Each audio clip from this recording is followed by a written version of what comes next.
Ja, men velkommen til mit atelier. Det er her, jeg maler, og det er et atelier, jeg har haft cirka i 18 år efterhånden. Så velkommen her.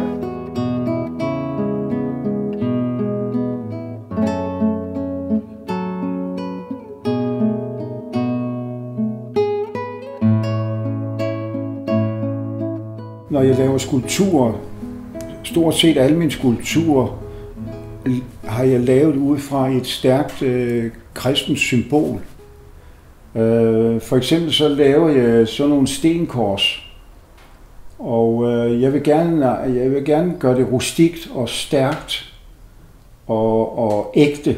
Det skal ikke være fint og nydeligt og sådan og pænt, det er der nok af, og i den sammenhæng her skal det virkelig være stærkt. Så jeg arbejder meget sådan med de der grove ting. Det er sten, og det er træ, og det er jern. Så jeg har de der stenkors. Og jeg har også et andet kors, der står her, som der er jo træ inde i inderst her. Og så har jeg taget sådan noget blik og formet omkring træskulpturen og løjet det med en kobberplade, et kobberkors. Så har jeg sådan et stykke træ der, jeg har sat en slags hoved på. Og det var sådan, jeg bruger jo kædesav, når jeg saver de her stammer ud til min fisk. For jeg laver jo også fisk, fordi det er sådan et oldkirkeligt kristussymbol.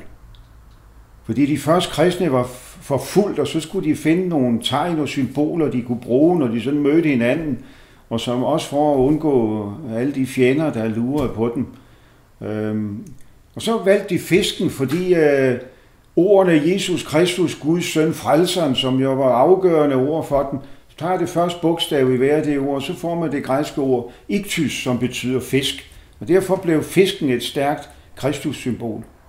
Så jeg saver de her fisk ud, og så sætter jeg, vi har nogle små nogen her i mini-udgave, jeg har også nogle, der er meget større. Så når jeg sætter sejl på, så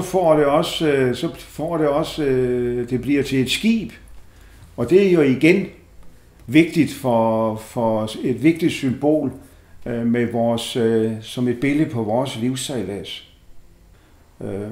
Der var en gammel tænker, der sagde, at hvis ikke vi mennesker har et udgangspunkt og noget, vi sigter efter, så er det ligegyldigt, hvad hjørnet vinden er i. Fordi så sejler man lidt den ene vej, og den ene dag, så sejler man lidt den anden vej, mere eller mindre tilfældigt. Men hvis man har et udgangspunkt og noget at holde fat i, så giver det hele tiden en retning og noget at gå efter.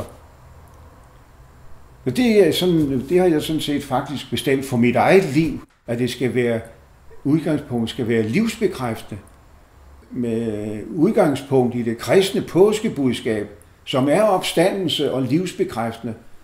Og hvis man har et livsbekræftende livssyn og siger det til sig selv hver morgen, man vågner, jamen så er retningen jo klar. Så er der ikke andet for, end så må man ud og placere sig i så mange livsbekræftende situationer som muligt. Og så dæmpe lidt ned på og rende og brokke sig hele tiden over dit og dat og dårligt vejr, og jeg ved ikke hvad.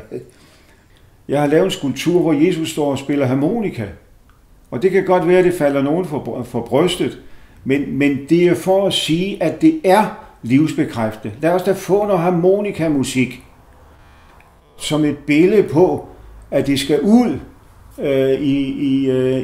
i vores omgivelser, i vores tilværelse, det livsbekræftende i budskabet.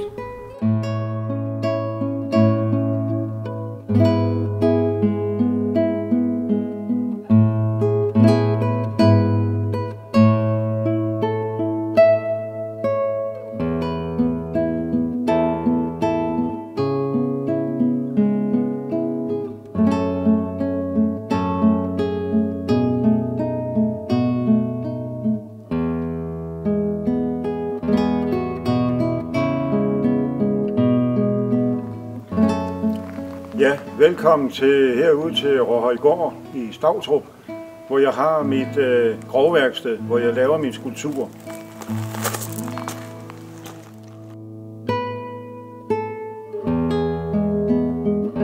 Her har vi skulptur af 2 mennesker.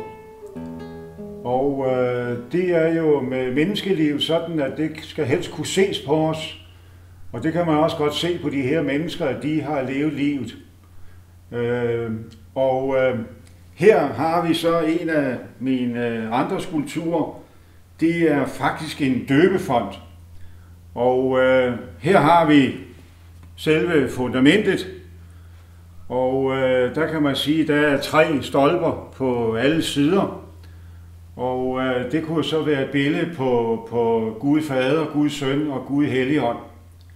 Og her har vi så fisken igen som et stærkt Kristus-symbol.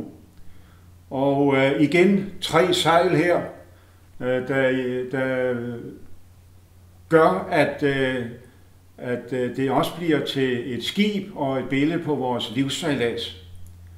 Så har jeg heroppe i fisken lavet et fad, og de her sejl her, de kan tages af. Så hvis man vil bruge den som døbefont, så kan man nu døbe barnet i det symbol her, der er Kristus. Og så når barnet er døbt, så kan man sætte de her sejl på igen og sige til barnet og familien og alle, der er til stede, at nu er det døbt i Jesu Kristi navn, og nu kan det med det som fundament sejle ud i verden. Som man kan se her, så kan jeg godt finde på at arbejde med lidt andre symboler end kristne symboler. Her har jeg lavet sådan en rigtig egoist af 2011. Man kan se en krop her, som viser, at det er en, der virkelig har taget for sig af livets retter. Og man kan også se på de der arme og hænder, at det er en, der gerne vil tilrage sig noget mere. Så har jeg fundet sådan en gasbeholder her, som jeg har savet til og brugt som ansigt. Og i den er sat sådan en transistorradio ind. Og så har jeg skåret op her, sådan at man faktisk kan betjene den her radio her og sætte en plade på, der kører. Og så er der en ledning i den anden ende her, så man kan slutte den til, og så kan vedkommende så stå og sige noget om livets gode, og hvor meget man gerne vil have, og måske også beklage sig alligevel. Så det er sådan en rigtig egoist skulptur, jeg har lavet her.